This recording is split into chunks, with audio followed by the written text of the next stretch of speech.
Okay, everybody, welcome to the Daily Closing, episode number 46. Great to have you, Yes. Alexis Smith. Great to have you, Lorena. Happy to be here. Guys, a number of things that we got to go through today. The Russian Supreme Court has banned the international LGBT movement and has labeled them as an extreme organization. So this is Vladimir My Putin. people. Extreme No, organization. that's not my people. Extreme organization, That is right? not my people. Former Secretary of State, we have a few gigantic losses. Former Secretary of State Henry Kissinger, dead at age 100. And also, guys, Charles Munger, you know, the other half Yeah. to what has been an incredible partnership to an incredible company. But Yep. again, just a relationship with these two individuals. I'm waiting to see, you know what I mean, what would be the statements coming out of Warren, you know what I mean, when you lose Those a friend guys are so like many years. inseparable. Yeah, you know, Like- so many years together, so many years doing business, so I want to get your take on what is the impact of losing these two giants from a political and business perspective. Yeah, guys, we got to move on to a point that I said to you, that one of the concerns that I had about this whole transgender movement was going to be the negative impact that was going to have on the LGBT community. When you're seeing something like that, when Russia take a position like this, by the way, Vladimir Putin, before the invasion, at some point was coming out as the voice of reason, literally saying, we don't know what the hell is going on in the West, but we are not going to agree with certain things. He was very clear about fundamental traditionalist positions. At some point, I listened to the guy, and I'm like, this guy is just coming across like the most reasonable, middle ground type of individual. But based on, and that's the statement, based on everything that they've seen taking place right now, Europe, especially right now, United States, Canada, with the transgender movement, they now ended up labeling LGBT movement as an extreme organization. That's the No, equivalent you of gotta add the QIA plus WTF. they don't even want to. Yeah. They don't even want to. Can I tell you that one of the reasons why they didn't name it fully, or at least the way we will name it here, is almost to say we're not even willing to play that game. This is as far as we go. We'll stop at this letter. So let me tell you where I correct you, Yeah. right? Because there is such thing, and I'm gonna have a very honest conversation with my actual community. There's a couple of you guys that are in the closet. Your people. Yeah, no, for real, because here's what happens. The LGBTQIA WTF thing, for me, it doesn't fly. I don't know, that's not my flag. It's a different flag, literally. It's literally a different flag. Somebody said, I think I said it before, it looks like a rainbow took a shed on the rainbow flag, like on the pride flag, right? So it's like, it's not I don't agree with any of that. And my biggest fear, and you can go back to every podcast where we have talked about, is that we were going to end up exactly where that is. Guess what? These guys and whatever radicalization is happening, and it basically a cult that is happening with the LGBTQIS community, ended up creating an enemy, and they are waking up right now. And it's exactly what's going to happen. I don't see that being far from other countries saying, you know what, we're also not going to play with How do you separate it in a It's way the that other LGBT, people? that's yeah, it. Yeah, No, but no, how do you say? Listen, More people like me have to speak up, and you cannot be Can I quiet. ask you a question? When you look at Latinos, when you look at Spanish people, are you going the Mexicans, the Argentinians, the Hondurans, or are you just saying Latinos across the board? Well, it What is- depends on who you are. I think you have to separate it at some point. At some point, Yeah. that's my point. At some point, but when is that some point showing up? Well, You know what I mean? looks like right now. Usually, right? You know what I mean? It's usually too late. The you know what I mean? moment you It's started- like the person that never dealt with the whole idea of your black white racism. For people, it's like, what do you mean? How many types of blacks? How do you break that down? Do you describe it? Or there is different types of blacks, or there should be, or is it just black? Is it just Latino? Is it just one single movement? And usually It's by the not. time, It's not. I know you're saying it's not, but what I'm telling It you, looks like it. what I'm telling you is that usually by the time the average person who never intended to even pay attention to this, like, Yeah. live your life, let me live my life, whatever you do, stay away from it. With things that I don't agree, I'm not going to impose the things you don't agree with. Just stay in your lane. I'm going to stay in my lane. But now I'm forced to, before even try to understand it, because that's not the way it works.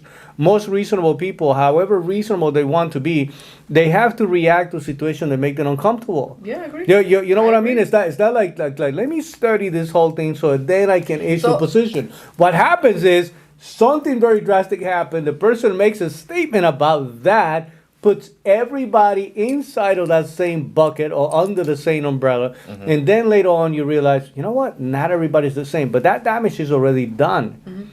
You know what I mean? And so when you see, by the way, this is just the beginning, and this is with people that actually do know the difference, and they just say, we're not even willing to play that game. We couldn't care less about who belongs to these things. If you are not able to separate it and be clear about the difference between one group and the other, that's not our responsibility. We're just going to go across the board. And I said that to you. So my fear is that everybody's going to be Everybody's placed under the same. Yeah. Exactly. Yeah. Right. That was going to be one of the consequences. That for me, and again, it was my biggest fear, and this is why I have been so vocal from the beginning. You think it's comfortable for me to go speak against my own community? It's not comfortable. But is it against your own community? It wasn't. That's the point, right? So it's like it was very. I get a lot of shit from people that are in the closet. They're like, I don't necessarily agree with that, but also we cannot, like. We're advancing the rights. I get it. Everything got broken whenever gay marriage was approved. And my biggest fear is that is going to get rolled right back. And we're going to have to end up, So, no, it's terrible what's happening. More people that don't agree that children should be medically castrated, that, we just need to leave the children alone. Correct. That we don't need to be talking about sexual education with 5-year-olds and 6-year-olds and 7-year-olds in schools. School access, you know what I mean? And all of those different stuff. We have to. There's got to be more people talking about it. There's a couple of organizations doing a phenomenal job. Shout out to Gays Against Groomer. We just need more of us, and we need to make it clear. And whatever the hell this movement is, it scares the hell out of me, because there are real people that are having that are gay, that are lesbian, that are bisexual, that are transgender, transsexual, right? But they're really there's a chemical imbalance there. It's not just a choice because I want to walk into a woman's bathroom. It's exactly how I feel. We've talked about that before. Yeah, listen, I respect Yeah. positions and stuff like that. I had my position, love you as a friend, as essentially family at this point. For so many years that you know how I feel about also respecting nobody's other people. been more accepting of my relationship with Nori than you. So from the beginning. And that goes actually regardless of my own positions and stuff like that. You know what I mean? Because to me, the way I was taught by my family, especially my mother, is listen, there is good and bad. There's no such a thing as black and white. There's no such a thing as straight or gay. There's no so. If the person is if you're dealing with a great person, a great human being that has no intention to harm you and harm your family, right? Then that can be a good friend to you, and that has been the case here. There's nothing about. Well, we're being loved with the people harming, and that's where it becomes a problem. And that's what I said to you. That was one of my concerns was. And unfortunately, not enough voices, because it's very difficult though even to make the proper argument. You know what I mean? These are very emotional conversations. These are also conversations that come with very specific agendas with some people. You know what I mean? They want to push certain narratives, and so you're trying to be the most reasonable person, and at some point you come across like you're not really standing for anything. You know what I mean? And so. It's not comfortable. It's not easy, but you got to be able to make a few statements. I'm just saying this is.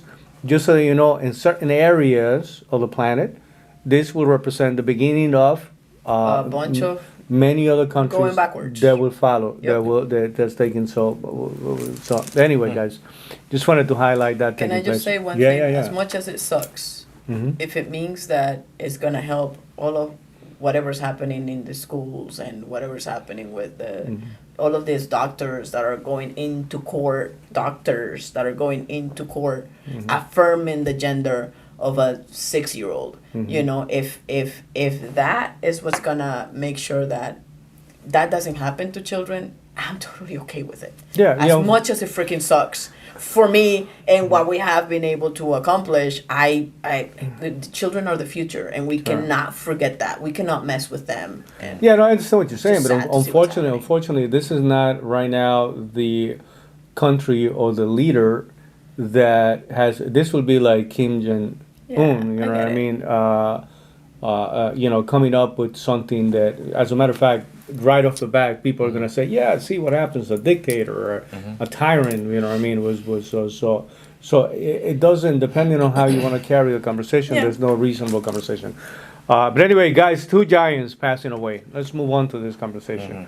Former Secretary of State Henry Kissinger, dead at the early age of 100. What an incredible blessing. This man, triple digits. just talking about getting to, and Charles Munger, passing away at 99.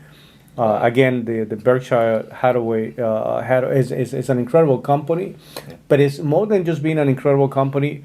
What it always highlighted was an incredible partnership. You know what I mean? That is, I think it's important to highlight. But in honor of that, we have our good friend, Mr. Warren Buffett, with this incredible book, The Snowball Effect. But can we address a little bit about Henry Kissinger? Were you able to look into this man a little bit? Yeah. So I've seen a lot. So I mean, I pretty much know his whole life story at this point, right? But he's done a lot of. What would you consider remarkable, and what would you consider even negative? This man also was very polarizing, and at some point have some talking about enemies. Yeah. So I think the best thing that or one of the biggest things that he did, people will look at it as a good or a bad thing depending on who you are, which is how he dealt with how we deal with different countries. Correct. So pretty much he came up with the whole concept of New World Order, which is we need it to be where everyone in the world understands there's a certain way that we should do things, and if we can't collaborate with Russia and China on certain levels to where we're all on at least some kind of page, is going to be a problem for everybody. Sure. Which, depending on who you are, you might look at that as the best or worst thing in the world. Do you get what I'm saying? So I think this was one of his biggest contributions, is how we deal, as far as foreign relations. He was served in the military. He came here when he was like a little kid. From Germany. He's Jewish. Came here to pretty much run away from Nazis. Never lost the accent. Very strong. So he did a lot. Won a Nobel Peace Prize. Jewish background. Yep. So he's done a lot of amazing things, and then he has not officially been the Secretary of State for a long time, but he's worked with every president. Every single one of the presidents. Exactly. So he obviously he's done a lot for the country in ways that most people don't think about. But like I said, depending on how you look at what it is he's doing, you may look at that as a good or bad. The original statement is what it was called. Yeah, I mean, for me, my heart is with the family. It's a loss for the family. It's a loss for the country as well. Because he up until, very recently, he was a very contributor to the policies and things that are happening. Foreign policies. For me, the way that I processed it is I didn't know that he was born in Germany, and then he came here young, but he came to this country, and it's a true testament to, once again, immigrants having more of a sense of urgency. He didn't. He came in and he was first generation, but basically he might as well have been. So what that does is there's a level of sense of urgency. There's a different level of gratitude. You're not serving your country for God until you're 100 years old. Unless you're grateful for the opportunity that it afforded you. So. There's a lot of respect and I think because the fact that he served in the military, right? He not only his family was pretty much a lot of his family members died in the Holocaust, but then he was fighting against the same entities that was making that happen. So then in his brain it's real. It's not like he had to. Correct. So I think that's why he took it so serious on what's going on over there also affects us here. Correct. You get what I'm saying? Correct, correct. You know, because so yeah, it's a big Incredible, intelligent man. I mean, double, triple doctorate on economy. And from Harvard. Yeah, Triple from digits, Harvard. You know, triple yeah. doctorate, like. and he ends up in politics almost by accident. And again, you know, when you have somebody that's that brilliant, that Correct, smart, correct. you want to keep him around for different reasons. The fact that he becomes a Secretary of State and that he has been contributing, you know what I mean, ever since, even though after he left the role. What are the, depending on where you stand today, right, or depending on how you want to judge it, you know what I mean, he is the person that actually that opens the relationships between United States and China. Yeah. And so you can say that was a good thing, you can say that was a bad thing, depending on how you want to play it. But somebody have to do it. It just happened that he was the person that got I think extremely involved in that process. And here we are today, dealing with China in a way that most of the times it doesn't look like we know exactly how to deal with it. For the people that didn't like him, you know, criticized as being a war-happy type of individual, meaning was willing to deal with certain things head on. You know what I mean? But make no mistake about it. This if you want to talk about the concept of political superstars, this is as good as it gets. You know what I mean? This is definitely one of them. Made a contribution. Definitely, even though for many years, again, his German background and all of those things, some people wanted to assign a cloud of suspicion to his process. Somebody made it very clear that he was a guy who loved this country, absolutely. deeply grateful, and did phenomenal things with it. But so we're gonna be missed. You know, we're definitely gonna be. When you see somebody that was a very good politician, you know, not being here anymore, and you look around to some of the stuff that we have going on, Clowns, like some of the Congress people that we have today, you know what I mean? It's kind of painful to say, really, this is what we left with. Yeah. You know what I mean? But what about Charles Munger, though? You know, what's your take? Imagine you have a relationship that goes on for, I mean, 50 years of doing business together, 60 years doing business together, trusting each other, respecting your That's opinion, crazy. listening to, having more of an interaction and conversations that you do with your own family, getting so many things right, being able to overcome difficult moments. You know what I mean? I'm thinking, what can Warren Buffett be really thinking? Not just the public statement that he's going to make, you know what I mean? Because he's got to say something, but I'm thinking deep inside, man. You know what I mean? When you talk about and your heart of hearts. For a you know what I moment mean? there, I'm like, are these guys married to Yeah. each other? Like, I swear to God. They would not tell you. They've been in the closet for a I years. promise you, it's like they're every single like picture is the two of That's them. funny. You know, it's gonna I be a think they're just sad, good friends. a sad picture. No, of course, yeah, Yeah. but it's too funny Yeah. that. How old is Warren Buffett now? Do you know? He's gotta be he's close. like they were very We're gonna find out. close later to on each in a other. second, So I'll look it up. yeah, they gotta be in the same neighborhood. You know what I Yeah. mean? But again, 93. 93, okay. 93. yes. There you go. There So you go. 93. 6 years younger. 6 years younger. You know, trusted the advice. And, Yeah, I mean, correct. it's a phenomenal thing. It's a phenomenal thing when you watch and see the interviews or the questions about their investment process. Yeah, yeah. You know what I mean? The logical Yeah. or the systems that Yeah. they will apply to the Yeah, private. correct. This is just remarkable to So, see. You know what I mean? For me, I think with both Warren Buffett and Charlie Munger, I feel like that they were so smart in what they were doing. I feel like all of this has been calculated like 20 years ago. Like I felt like they knew. All right, so based off of this, I should be dying around this age. Statistically, yeah. So I'm gonna make sure I have this in place. So I feel like this is not like news to like. I feel like he was preparing for this probably for the last 10 Correct. years. Correct. And same thing, he's right now preparing for when he's not gonna be here. So I feel like Hang tight, Warren. yeah, Berkshire. Like I feel like it's not gonna miss a beat. Because I feel like they are. They had already Yeah, transitioned correct. essentially Yeah. from the day-to-day running on it. But I tell you Yeah. what, they it's very difficult to duplicate bringing the two of them together Correct. just to listen to their opinion about the state of the market, the state of politics, the state of the economy, the state of you know, they were very critical. Even Tesla, you know what I mean, Elon Musk, they still don't have a friendly relationship with Warren Buffett.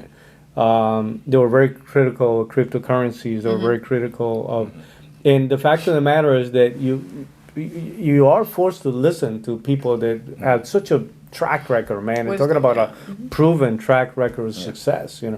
And so, yeah, it was just an amazing thing, and definitely somebody that, as you go through life, you get to respect and appreciate. When you're younger and you see somebody that's older, that's all you see. You see the Correct. person being older, and you discounting all the wisdom, all the experiences every single moment. You learn to process things in a different way. Correct. You know what I mean? Just because time would allow you to true. deal with certain things. So definitely a loss to the market. I would say that somebody that was able to learn and gain some of those valuable perspectives that he put on the table, I'm deeply grateful. So my heart goes out to both of the families, for the Kissinger and the Munger family.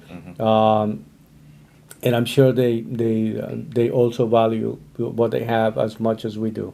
Important things that are taking place. These things do play out because whether we like it or not, politics, religion, economy are things that at some point are constantly commingling with each other, and we just got to keep an eye on what these things are taking place. Correct. But with that being said, guys, any closing remarks, anything that you want to? Yes, for me it's very simple. Get out of the closet. If you don't agree with what's happening, you gotta say something. Be mindful of the people that you're surrounding yourself with, because they will influence one way or another the way that your perspective goes.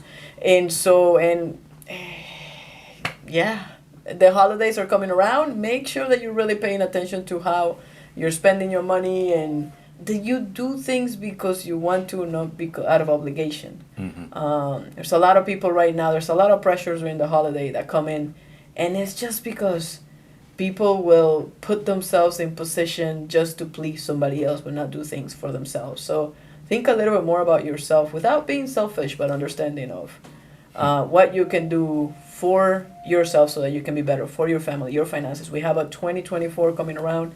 It's going to be a crazy year. Save your money, keep your powder dry, because things are going to get very interesting next couple of months, election year, all of that stuff. So be ready. For me, I would say there's really two main things. Number one, you got to be thinking long term. It's unfortunate that most of the times we only think about today and what's going on today, and we don't realize that the things that we do today can affect us 10, 20, 30 years from now. true. So you got to be thinking, all right, what is what I'm doing now going to affect 10 years from now? Or how is it that the way that I'm operating now going to affect where I'm going to be in the future? So you got to be thinking long term in a lot of the decisions that you make. And not only that, you can't be so inflexible or unflexible. You got to be okay with things changing. Things are always going to change, and if in your brain you are so rigid in the fact that things must stay this way for forever, then things will stay this way for forever. And I'm pretty sure you're not exactly where you want to be, or everything is going the exact way that you want it to go. So then with that, I think that all of us got to be more mindful of being more flexible and not so stuck on I think the perfect way, and things will never change. So I think as long as we can, be thinking about not only where we want to go and where we should be going, and not being so rigid in our thought process, then a lot more things will happen the way we want it to go. So that's my whole take on everything. And for me, it's just a matter of just giving everybody an invitation. Just be willing to, in one end, pay attention. The second thing is, have the needed conversations that. With some people, it's not everybody that even want to have the conversation, willing to have the conversation.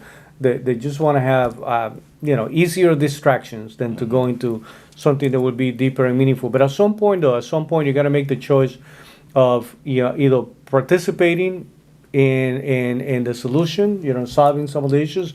Because what happens is that a lot of us just choose the path of least resistance, which become is, part of the problem. let me just, stay quiet. Let me not get involved. I don't want anybody harassing me. Again, then you are going to be a victim of your own silence. And so, with that being said, please pass it around. Let us know what you're thinking. Any of your any perspective that you had before that ended up evolving or ended up shifting a little bit. We'd love to hear that. And we see you the next.